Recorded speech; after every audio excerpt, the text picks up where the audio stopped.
하나님 말씀은 구약성경 여호수아 9장 3절에서 8절까지입니다.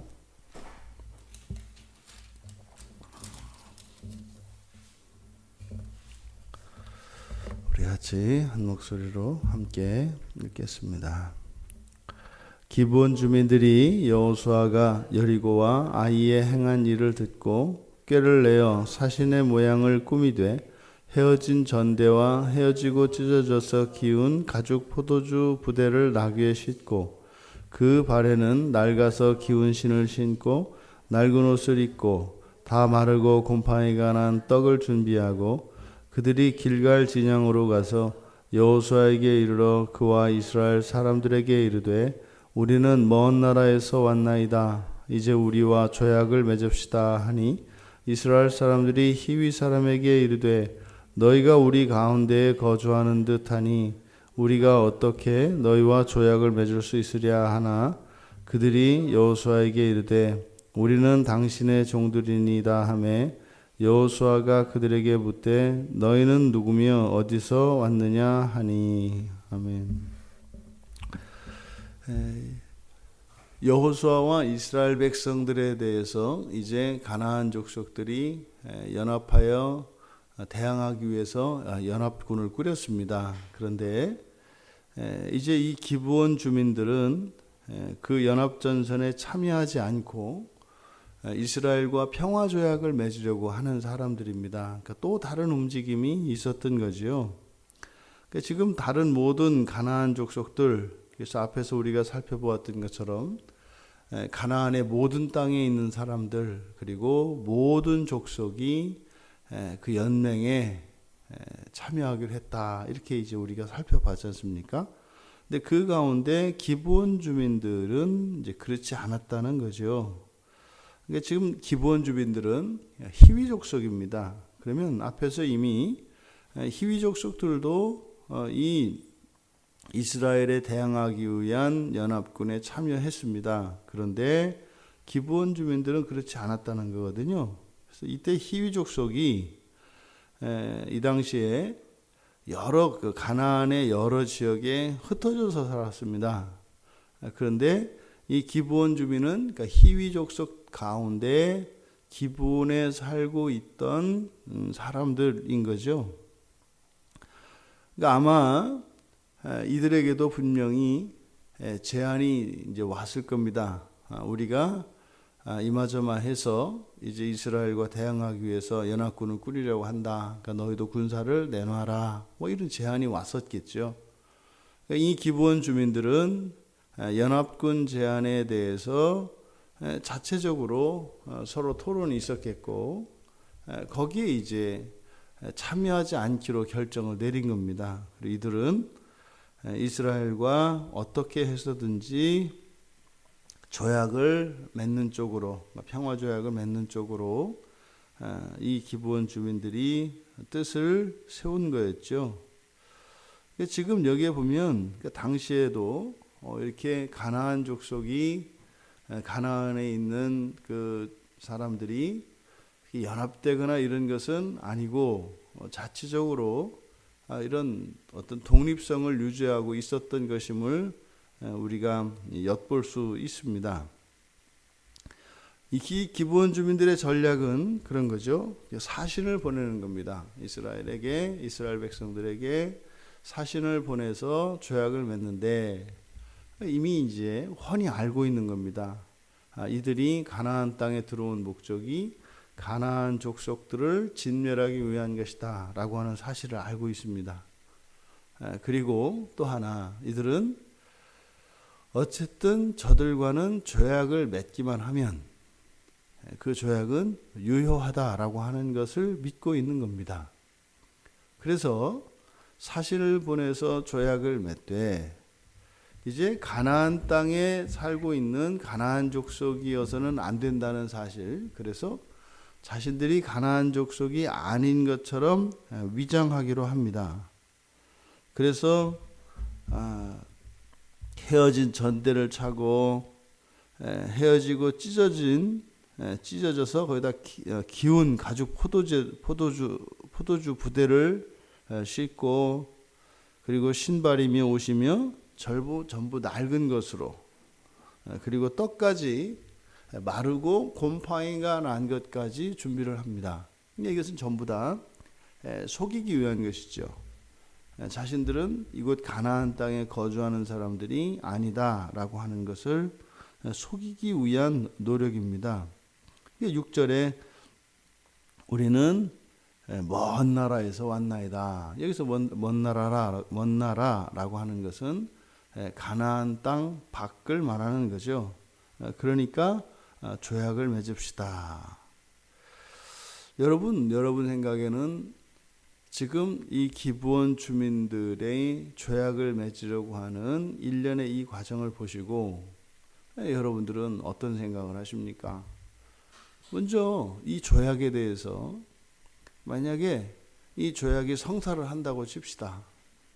그래서 여호수아와 이 기브온에서 파견받은 이 사신들이 조약을 맺는다고 했을 때 과연 이것이, 이 조약이 유효한 것이 될까? 지금 자신들의 신분을 속이고 거짓으로 이렇게 조약을 맺지 않습니까? 그러면 이것은 사람들의 관례상으로는 이 조약은 합법적인 조약이 안 됩니다. 이거 파기가 됩니다. 그렇죠? 주인도 아닌 사람하고 아무리 이렇게 도장을 찍는다든지, 또 자신이 뭐 이름을 바꾸고 뭐 자신의 신상을 바꾸고 이렇게 해서 조약을 맺는다고 했을 때 그게 조약이 이루어집니까? 이루어지지 않죠. 그러니까 만약에 이것이 발각될 경우에는 사실은 무효화되는 겁니다. 지금 그렇다면, 그런데도 불구하고 기브온 주민들은 이렇게 이스라엘을 속여서 조약을 맺으려고 합니다. 그럼 여기서 우리가 이 기브온 주민들에 대해서도 또 우리가 생각해 볼 필요가 있습니다. 왜 이렇게 알려지게 되면 모든 것이 다 허사가 될 텐데 왜 이스라엘과 이런 거짓 평화 조약을 맺으려고 하는 걸까? 우리가 하나님 앞에 나옵니다.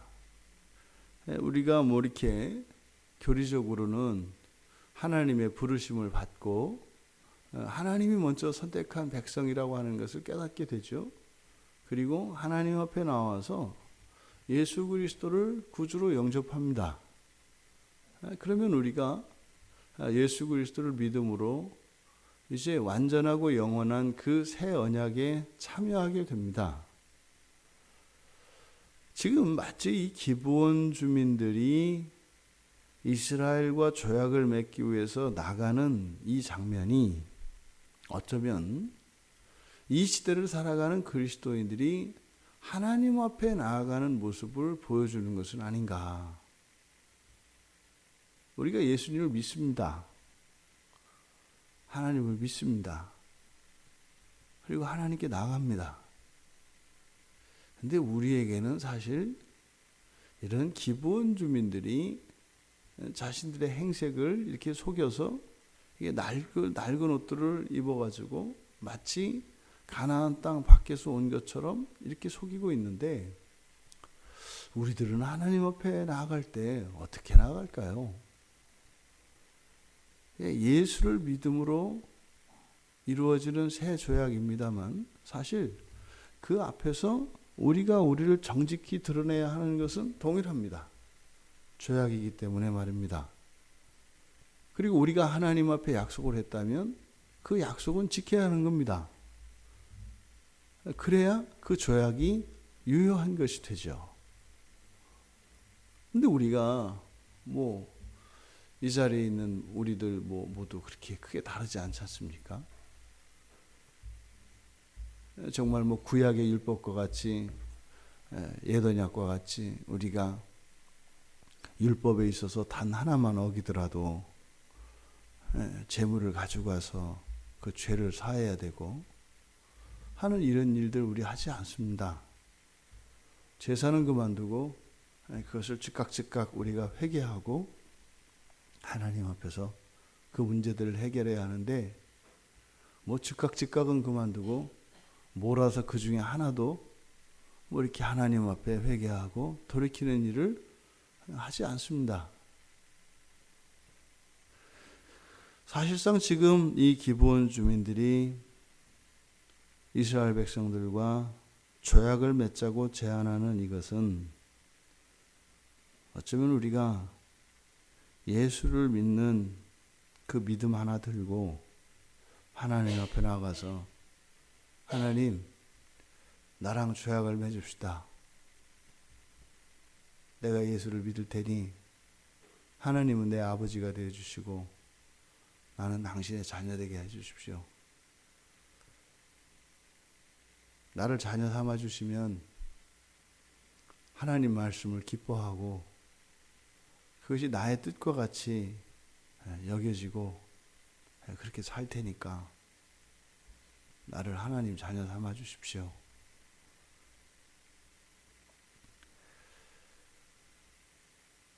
지금 세상 나라에서는 사실은 있을 수 없는 황당한 이런 조작극을 꾸미고 있습니다. 기브온 주민들이 말이죠.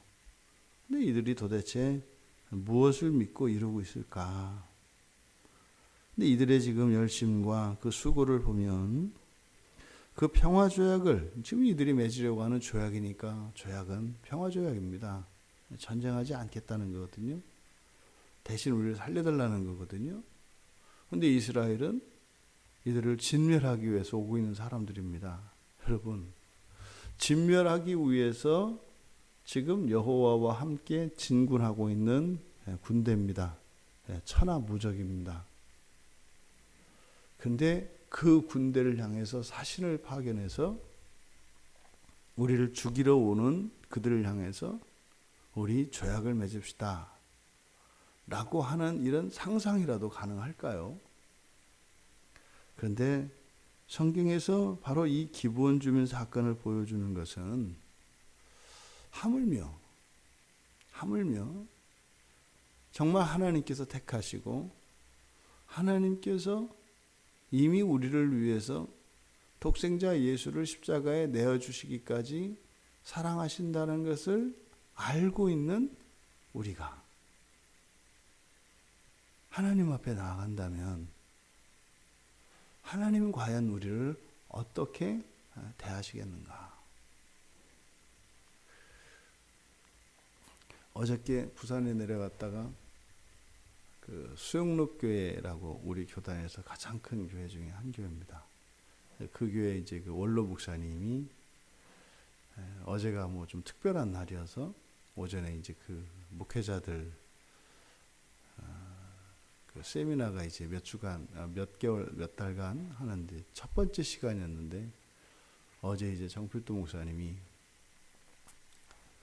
마침 교회 오셨다가 그날 이제 강사로 이렇게 했습니다. 그래서 워낙 뭐 이렇게 존경을 받는 목사님이시고 그래서 어제 그 목사님 말씀을 듣고 은혜를 많이 받았습니다. 그 목사님이 그 수영록교회가 유명한 게 있습니다. 유명한 게 뭐냐면 부교육자들이 마음대로 합니다. 모든 일을 마음대로 합니다. 예산이고 뭐고 마음대로 합니다. 그래가지고 때로는 그 외부에 있던 사람들이 그 교회 가면 부교육자들이 굉장히 혼란스러워합니다. 이게 뭐가 정해진 게 없어요. 막 알아서 하는 거예요. 알아서. 이게 체계도 없는 것 같고 질서도 없는 것 같고 그 어마어마한 교회가 그렇게 막 움직이는 거예요. 그래서 참 희한하다. 그랬었는데 어저께 그 이유를 알게 됐어요. 그 목사님이 부산에서 이제 개척하셔가지고 목회를 하시는데 부목사들이 못해도 너무 못하더래요.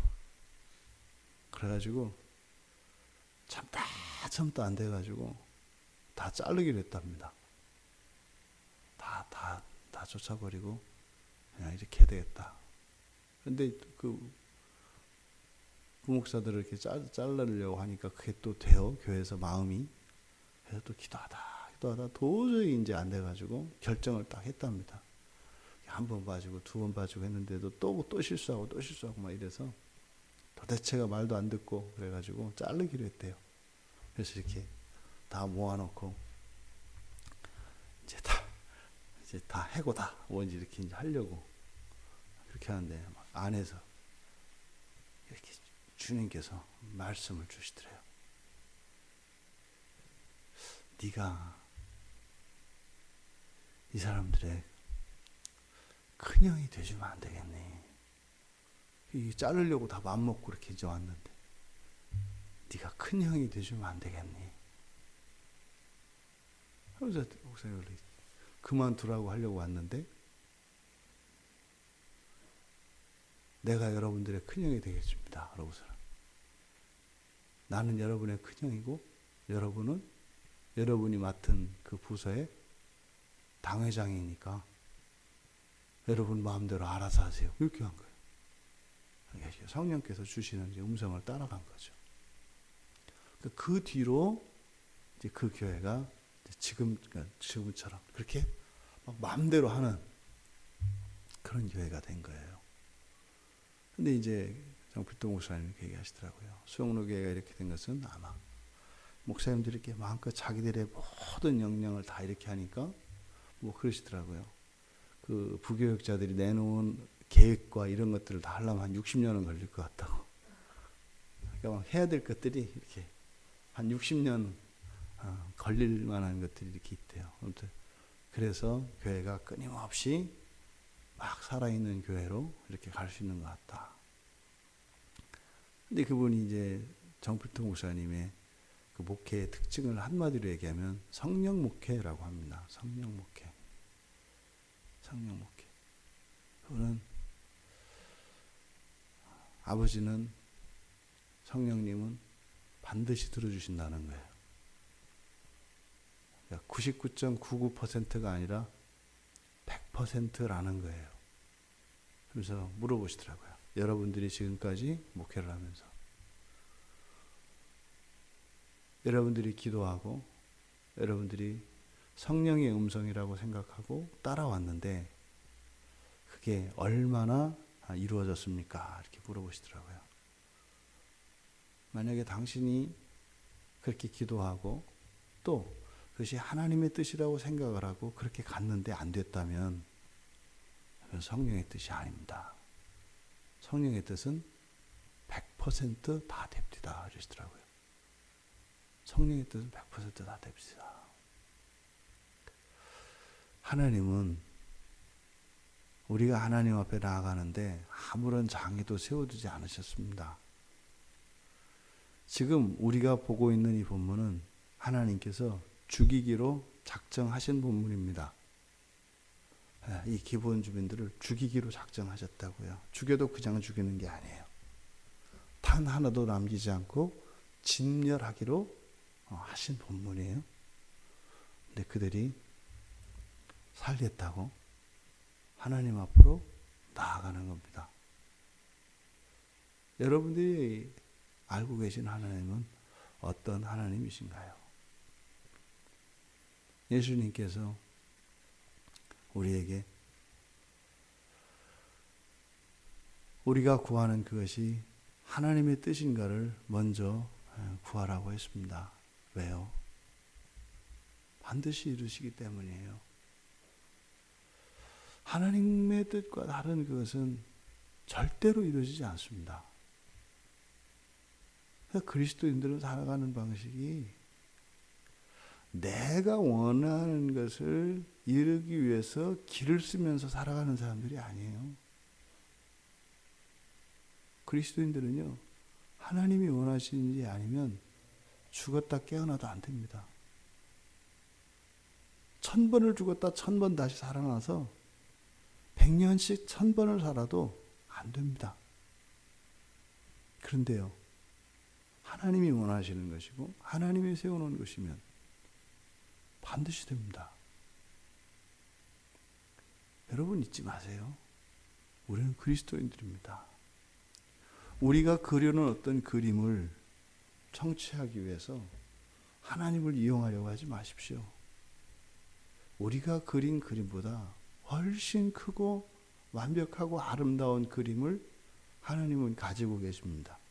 이 자리에 있는 우리들 어느 누구를 위해서 그림이 그려지지 않은 경우는 아무도 없어요. 필동 목사님이 그러셨대요. 뭐 이렇게 뭐 여기저기서 다른 교회에서 또 담임 목사로 오라고 하는데 이렇게 정말 성령께서 부산으로 이끄셔서 원래 여기 윗분이거든요. 생전 알지도 못하는데 그 이끌림을 받아서 가신 거 이렇게 부산에 대한 마음을 주셔서 거기서 개척을 하는데 사람들이 모이더래요. 그래서 순간적으로 그런 생각했대요. 내가 부산에서 우리 교회가 부산에서 제일 큰 교회 되는 거 아니야? 순간적으로 지나갔대요. 근데 정말로 뭐 부산에서 큰 정도가 아니라 뭐 어마어마한 교회가 됐죠. 그 목사님 그러시는 거예요.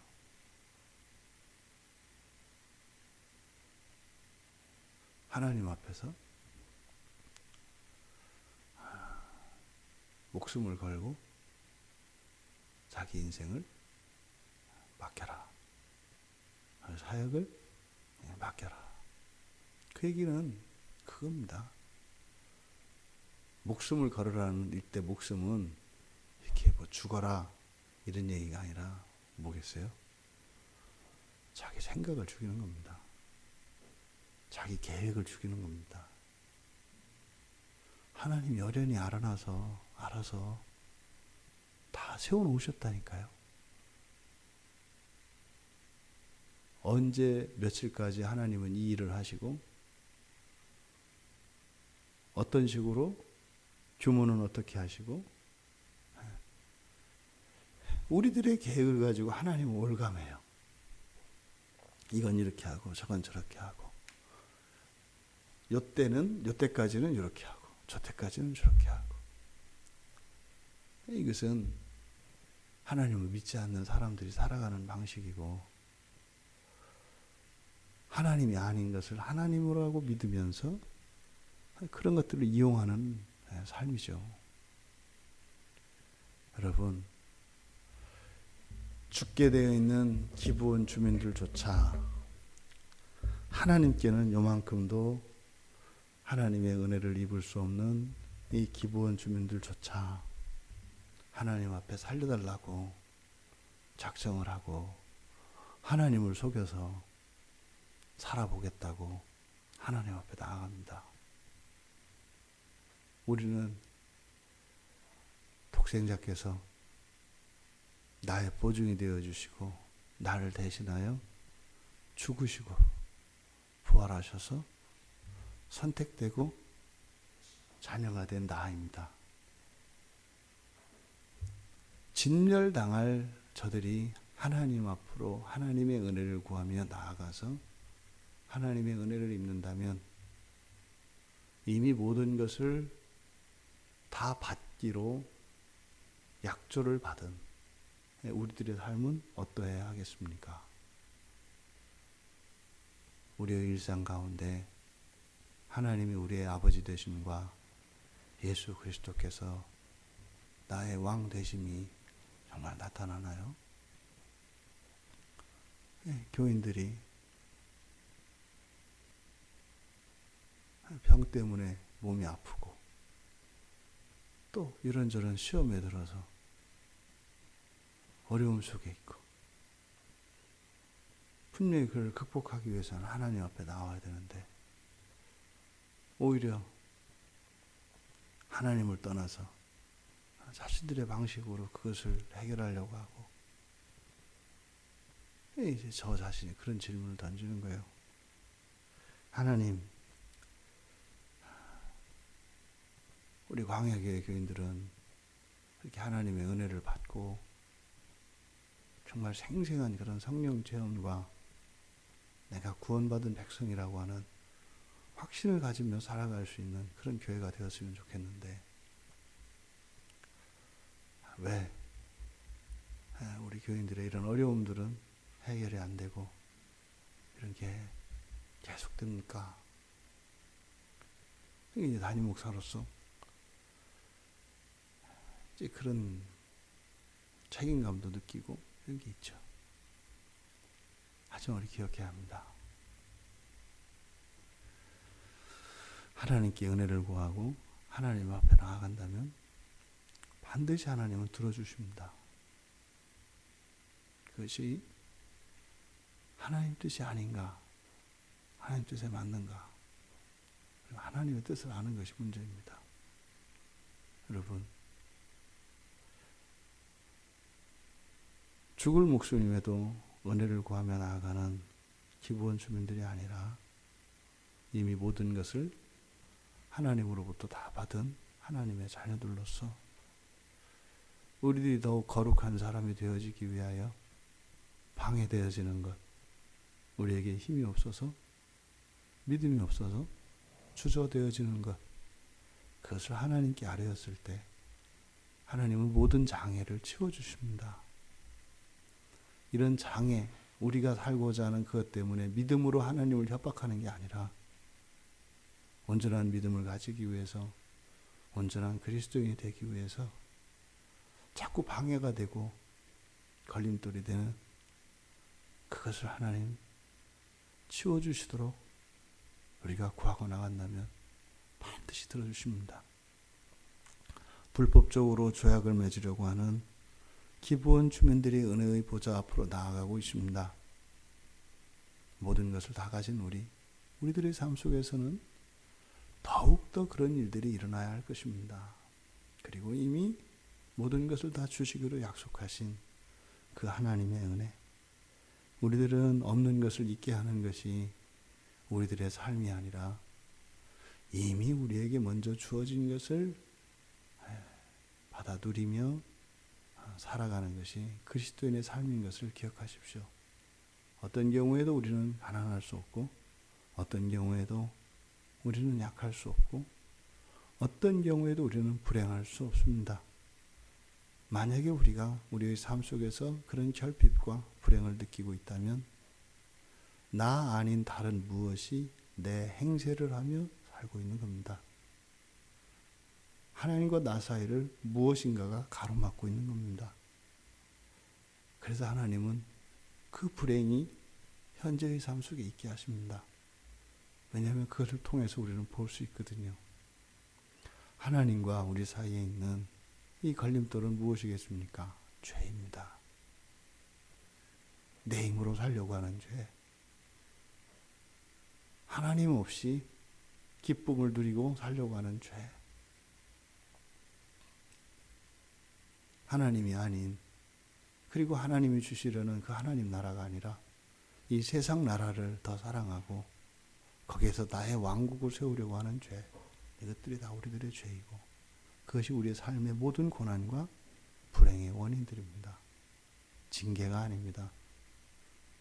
우리들은 상상할 수 없는 더 크고 아름다운 그 하나님 나라를 우리에게 주시기 위해서 우리 인생을 가로막고 있는 그런 죄들을 없애기 위한 것입니다. 여러분, 그리스도께서 하나님 나라를 우리에게 주시기 위하여 이 땅에 오셨습니다. 하나님은 절대 그거 포기하지 않습니다. 어느 누구도 그것을 거절할 수 없습니다. 그 하나님 나라를 꿈꾸며 하나님의 은혜를 구하며 살아가는 우리 모두가 되기를 주님의 이름으로 축원합니다. 하나님 아버지, 하나님께서 이미 진멸하시기로 작정하셨던 기부원 주민들이 하나님의 은혜의 보좌 앞으로 나아가고 있습니다. 저들을 비웃을 수도 있고 어리석다 할 수도 있습니다. 하지만 저들의 모습을 통해 저희들의 교만하고 무지한 저희들의 삶을 되돌아보게 됩니다. 죽게 되어 있는 저들도 하나님의 은혜를 구하며 나아가는데 하나님의 자녀된 저희들의 삶의 방식이 어떠한가를 되돌아보게 됩니다. 하나님, 이 세상에서 하늘의 부요함을 누리지 못하는 저희들의 오늘이 하나님과 저희 사이를 가로막고 있는 이 죄로 인한 것임을 믿사오니 저희들을 날마다 새롭게 하여 주시고 참된 회개의 영을 부어주셔서 하나님과 저희들 사이에 가로막힌 이 죄의 문제들이 해결되므로 저희들 삶 속에서 일어나는 재창조의 일들을 날마다 경험하며 하나님께 찬양과 영광을 돌리는 삶이 되게 하여 주시옵소서. 감사하며 예수님의 이름으로 기도하옵나이다. 아멘.